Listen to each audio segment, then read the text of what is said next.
abakukuruke hamwe n'abasirwa bangana 11,281 bahembwe amafaranga agera kuri imiliyaridi 7 imiliyoni 581 ibihumbi 563 hamwe n'amafaranga 453.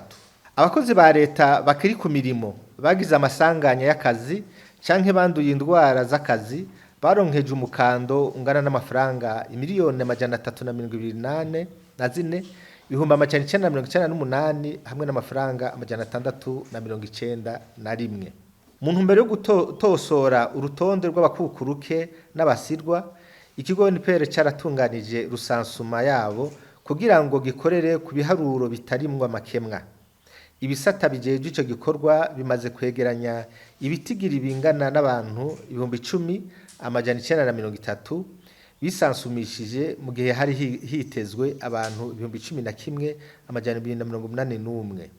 Ivyo bisugura ko ibice by'197 byitabiriye ico gikorwa. Ivyo nivyo bikorwa bikuru vyaranguwe n'ikigo NPR mu mezi 6 agize igice ca mbere c'umwaka w'ibikorwa w'2025 ushira 2026. Muri rusange ibikorwa byose byari bitegekanijwe byararangutse kandi turabyishimiye kuko byagenze neza. Bike byatevye kuranguka byatumwe n'inzira ndende bicamwo itegekanijwe n'amategeko agenga amasoko ya leta.